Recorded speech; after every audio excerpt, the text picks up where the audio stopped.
saka yung mga taong nagbabike. Sila mismo yung hindi pumapasok sa linya nila. Tapos maglalagay ng end cap. May goodness ganito ko ulit ang kalsada, tapos may end cap. Nangyayari sa akin. Napakalit na ng kalsada, hindi sobrang traffic na kasi ang service flow hindi related na kahit sa ang lane. Dahil may end cap, ang tendency, magka-traffic kami. Kami ang magiging source ng traffic. Dahil nag-iingat kami na mahuli.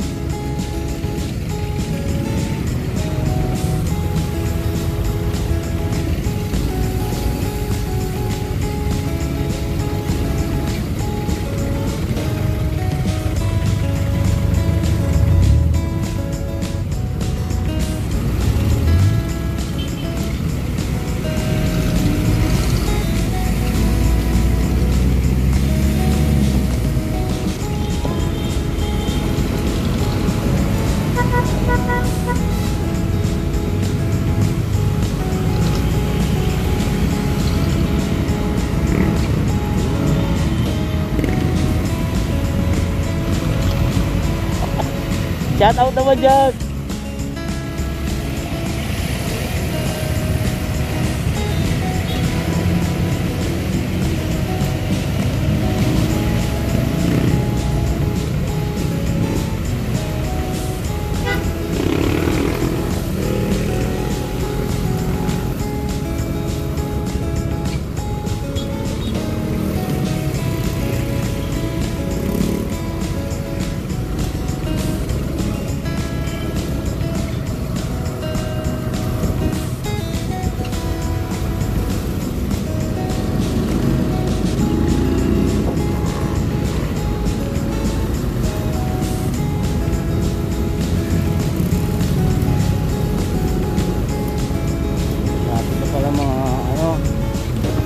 Independence Day.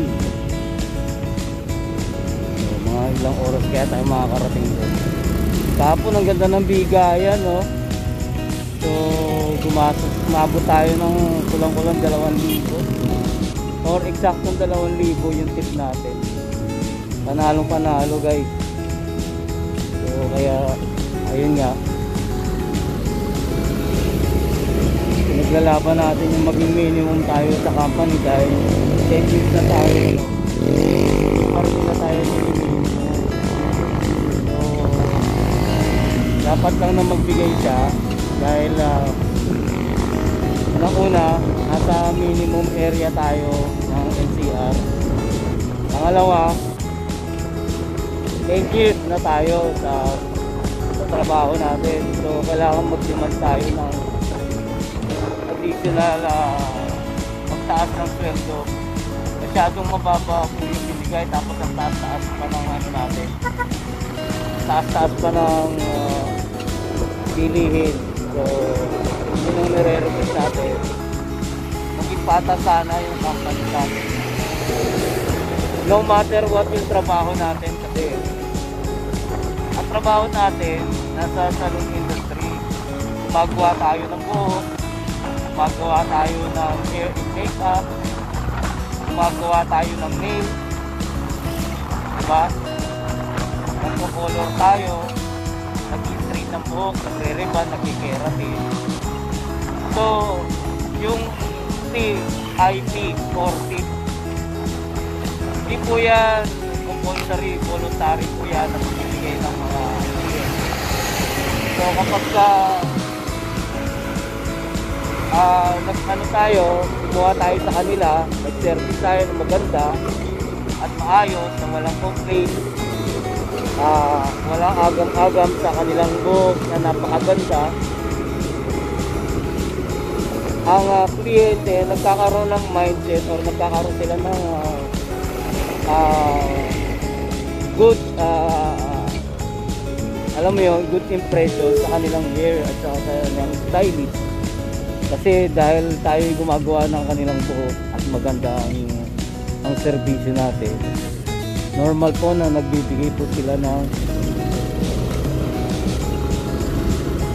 TIP or tip. So yung TIP kasi hindi naman po yan compulsory, voluntarily po yan. Pwede po yan na ginagawa natin na nagbibigay. Merong wala, merong nagbibigay ng konti, merong nagbibigay ng sobra-sobra, at meron din nagbibigay minsan ng pagkain. Yun yung parang kusang loob nila, yun yung parang palubag loob ng mga kliyente sa amin na habang ginagawa namin yung kanilang buhok na maganda o kung ano mang serbisyo ang nangyayari sa kanila, eh parang ano nila yun, bilang parang yun nga, pakimkim or hindi natin alam kung ano pang tawag doon. Basta malubag-loob ang tawag ko doon sa Tagalog. Parang kumbaga dahil naghahandahan ako sa serbisyo mo, bibigyan kita ng tip, di ba? Bibigyan kita. Yun. So dahil nga maganda yung trabaho mo, bibigyan kita ng tip.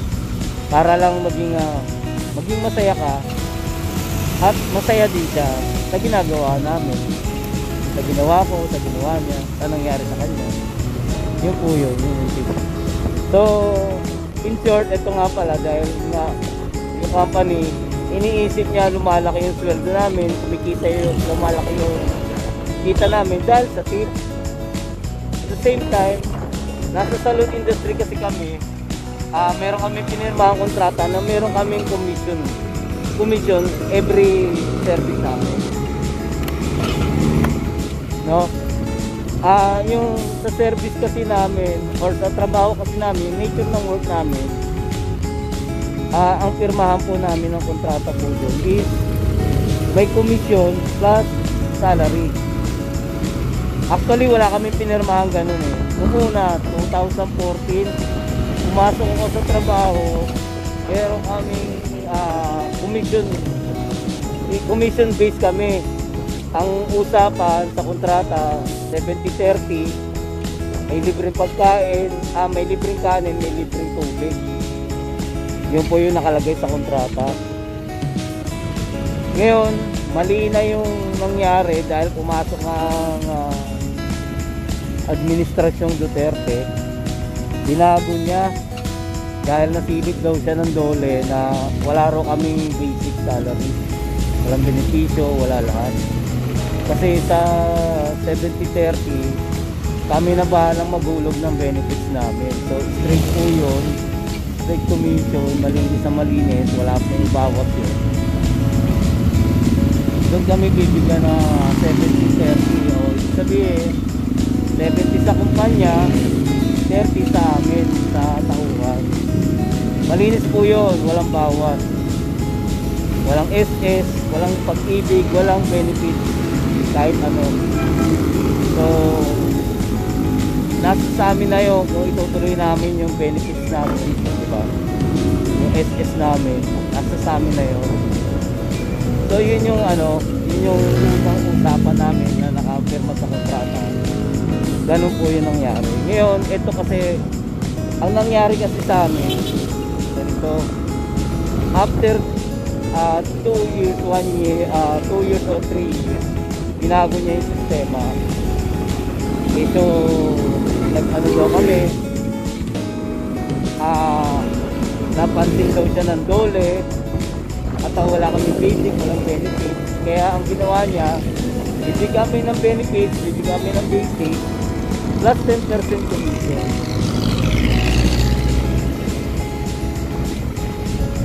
Yun ang nakalagay sa usapan. Wala po kami pinirmahang kontrata. Yun ang nakalagay sa usapan. 10% straight. Wala siyang sinasabi na meron pang ibabawas bukod sa 10%. And then wala siyang sinasabi na 1.12 something na ibabawas sa resibo sa aming komisyon. Pagkatapos at the same time, no,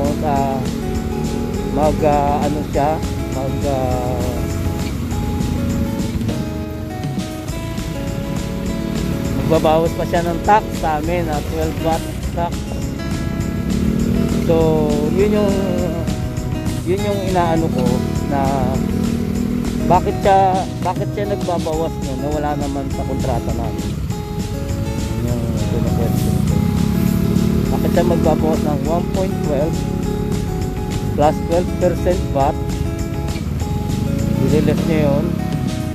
Bukod pa yung sa card.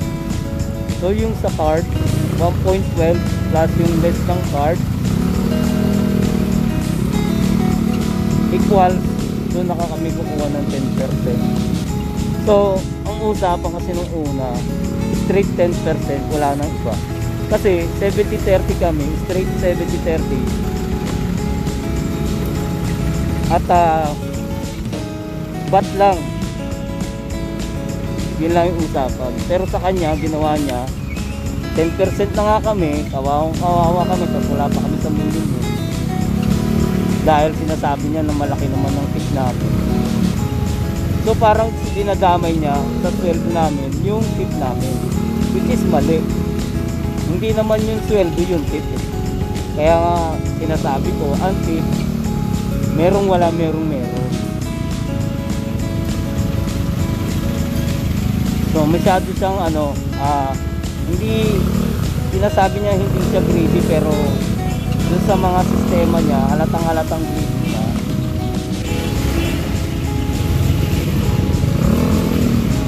Maling sistema yung ginagawa.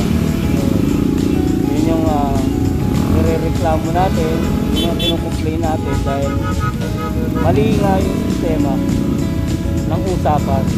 So, pero kung nagtapos kami sa usapan ganon, walang magre-reklamo sa kanya. Ito pa isa matindi ito pa matindi. Sa sweldo namin, ilang kaming tao sa kumpanya, bawat isa sa amin confidential ang sweldo. Saka nakakita ng ganong kumpanya na confidential ang sweldo. Ano ibig sabihin ng confidential? Ibig sabihin, bawat isa sa amin hindi namin alam kung anong nangyayari sa sweldo namin. Pwedeng yung isa mataas, yung isa mababa. So anong klaseng kumpanya yun? Meron bang ganong kumpanya? Hindi fair. Merong seldong mataas, merong seldong mababa. Kamukha na lang nung nalaman ko. Ito nga Kopwa Senior Stylist ko, pinakabago. Pero minimum. Ako 10 years. 10 years kailan na pumasok yun? 2018 yata or 20, kung ilang taon lang yun. Tapos ako 10 years wala sa minimum. Diba? Sino kayang empleyado na matutuwa na ganyan ang patakaran ng kumpanya? Tapos sasabihin ng kumpanya na kung hindi ka happy, umalis ka. Tama ba yun? Diba? So, pwede naman sabihin niya, o sige umalis ka. O di, sabihin niya umalis ka, ibig sabihin, pinaalis niya ako. Diba? O di pag nagpaalis siya, dahil pinapaalis niya ako, ang tawag ko, forced resignation. Diba? Dahil siya ang nagpapaalis sa akin. Siyempre, pag nagpaalis siya, kailangan ng pirmahan, diba? Pero ilalagay ko doon, forced resignation. Ibig sabihin, illegal. Pag sinabi kasing forced resignation, illegal po yan. No? Ayon po yan sa DOLE. So, depende sa case, kaya ka pinorced resignation dahil may ginawa kang kalokohan. Ako naman, pinuforce niya ako dahil nasisilip ko yung baho ng kumpanya. Kaya pinuforce resignation niya ako. So which is not just, walang justice. I mean, masyadong injustice ang sinasabi niya sa akin na mag-resign na lang ako. Hindi ko gusto yung patakaran niya. So maling-mali kasi yung patakaran, no? Maling-mali. Gaya nga ng sinabi ko, number 1 nga yung hindi niya pag-declare sa amin ng bawat isang sweldo na wala kaming kaalam-alam. pwedeng yung iba mataas ang sweldo, yung iba mababa. So inabot na lang ako ng 10 years dito, nagtiyaga ako at yun na nga. So dahil sa 10 years ko, meron na akong pagkakataon na maghabol sa kanila. Tapos yung mga resibo daw ng kasamahan ko, napansin niya na parang hindi tunay na resibo.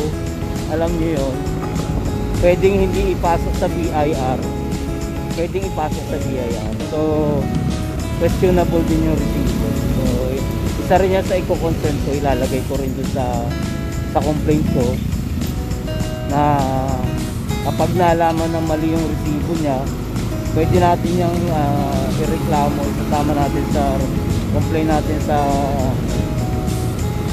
NLRC para malaman ng company na ano yung mali niya. Sa 10 years niya na yun, sobrang bawing-bawi na talaga siya sa kinikita niya sa salon. Sobrang bawi. So hindi ako papayag na gano'n na lang ang mangyayari sa amin. Ngayon pwede naman siya magsara na lang, patas kami, wala siyang kikitain, wala rin kami kikitain, diba? Ganun lang naman yun eh.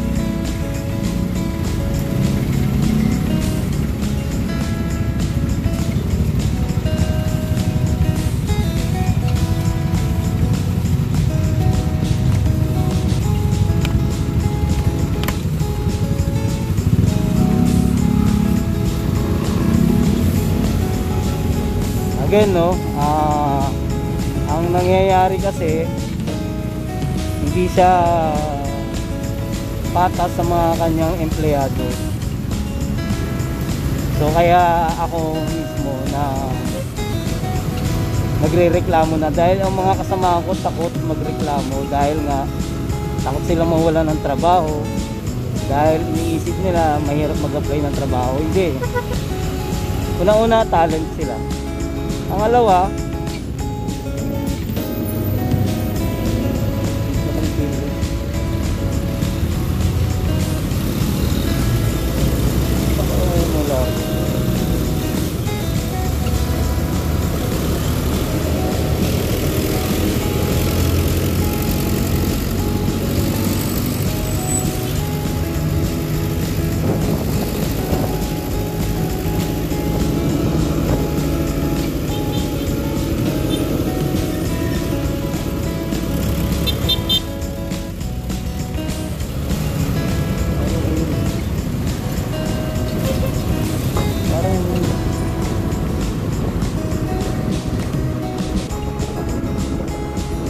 so yun, feeling ko yun, bago mag-SM pala sa yun yung NLR. So yun yung hahanapin natin.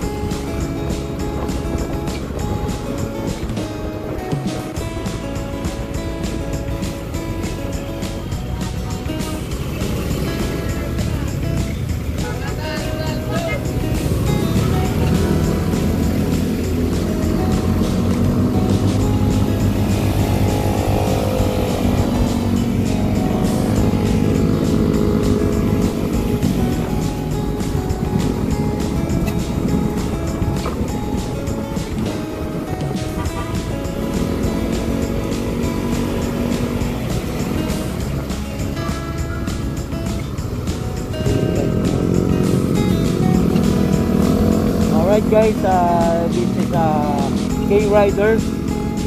Bagong lahat, nais ko muna ipakilala yung sarili. This is K-Riders. Mga ka-riders, this is K-Riders, the motorcycle.com. Ang layunin ng motorcycle.com para malaman natin kung anong nangyayari sa lansangan. Kaya tayo may motorcycle.com. Ang motorcycle.com, habang nagdadrive tayo, nalalaman natin kung anong sakuna, kung anong insidente, kung anong aksidente ang mga nangyayari sa habang tayo nagta-travel o habang tayo bumabiyahe. Kaya tayo may motorcycle.com. Okay, so K-Riders, this is the motorcycle.com. Mga ka-riders, good morning sa inyo lahat. Bago ang lahat, nais ko sanang hihingi sa inyo ng konting suporta sa aking YouTube channel. Paki-like, and share at comment na rin kung ano man ang mga napapag-usapan nating topic sa vlog na ito, no, tungkol sa vlog na ito. At ako'y nasisiyahan kung kayo'y nanonood at nagla-like sa aking at nag-subscribe na rin sa aking YouTube channel, King Riders, mga riders. Good morning, maraming salamat sa inyo. So yung topic nga pala natin, no, about dun sa labor, about sa company, yung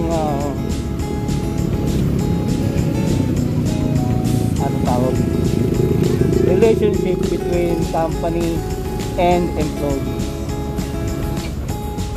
employer and employee. Yun yung relationship, yung topic natin ngayon. So kaya ginawa kong topic to dahil ayun nga, itong nangyayari sa akin, no? Nagdedemand tayo na taasan ng ating sweldo dahil nandito tayo sa Metro Manila o NCR, at may minimum tayo na alam natin kung magkano minimum ng NCR natin. Hindi ko na babanggitin kung magkano. So yun po yun. Ngayon ito kasi ako kasi sa company ko 10 years na ako. Nagsimula kami sa mas mababang sweldo or walang sweldo. Nagsimula kami sa walang sweldo na commission based, kasi ang nature ng work namin is about hair industry or salon industry, beauty and salon industry. So yun po yung ano natin, yun po yung nature ng work natin. So pwede tayong walang basic, pwede tayong may basic, depende po yung sa kumpanya na papatungan nyo. Especially kapag ang company na papasukan nyo is nagsisimula pa lang, nag-a-adjust pa lang, parang nag-o-observe pa lang kung kikita ba yung kanyang company o hindi, or yung kanyang establishment o hindi. So ganun po yung nature ng work natin. Pwede tayong basic, pwede tayong commission based. So ibig sabihin, dahil gumagawa tayo, nagtatrabaho tayo sa tao, ginagawa natin ang kanilang hair, kanilang nails, ginagawa natin yung pagpapaganda sa kanilang mukha, like yung hair and makeup. So wala lang tayong mga facial massage, wala po tayo nun. Pero magkakaisang linya po yan. Pag sinabing salon, parlor, isang linya lang po yan. Kasi sa company namin, before meron kaming facial, meron kaming massage, body massage, meron kaming full body massage, wala na kaming chiropractic. So iba po yun. Pero feeling ko naman same naman siya, yun nga lang, depende sa company kung kukuha ng chiropractic, kasi iba po yung linya ng chiropractic or iba po yung aral nila. Meron po kasi silang specialist sa chiropractic compared dun sa full body massage lang, yung massage. So ang massage kasi parang laman lang yung gagawin mo, pindutin mo yan. So yan po yung massage. Ang chiropractic po, sa pagkakaintindi ko, is about sa bones, sa joint. Yan po yun. So basta medyo mabigat po ang chiropractic sa massage. Massage lang sa mga laman. Laman at saka basta parang kumbaga nasa external lang sila. Hindi katulad ng chiropractic internal, kasi yung buto kasi nasa gitna yan, nasa loob yan ng laman. So yun po yung mga nature ng work namin. So dahil nagpapagawa ang mga customer, naayos namin ang kanilang buhok, pwede kami mangumisyon, kaya commission based sa bawat trabaho namin, sa bawat gawa. Yun po yung sabihin ng salon industry na yun nga. So ang kagandahan pati dito, nagkakaroon pa kami ng tip. So yung tip kasi depende po yan sa kliyente na bibigyan ka. Merong zero, merong mas malaki, merong pagkain ng tip niya, diba? Merong asin, wala na rin. Kahit na sobrang laki na ginagawa, mahirap na trabaho, tulad ng ribbon, tapos minsan walang tip. Dahil pwede nating intindihin ng kliyente doon dahil alam naman natin ang ribbon is napakamahal ng kliyente. Magpalagay natin 8,000 sa isang ulam, wala pang tulay, wala pa lang. So ikaw si kliyente, mag-iisip ka tuloy na parang sobra-sobra na inalabas mong pera, kaya hindi na ako magbibigay ng tip dahil ang laki naman ang naging nagastos. So ganun po yun. Kaya wala, may mga ganun talagang customer. Pero naman ganun customer dahil pinaganda yung buhok mo at nakita niya yung hirap at pagod at napakaganda naman ang trabaho. Merong customer na nagbibigay ng palubag doon o tip na ipapakainin kita para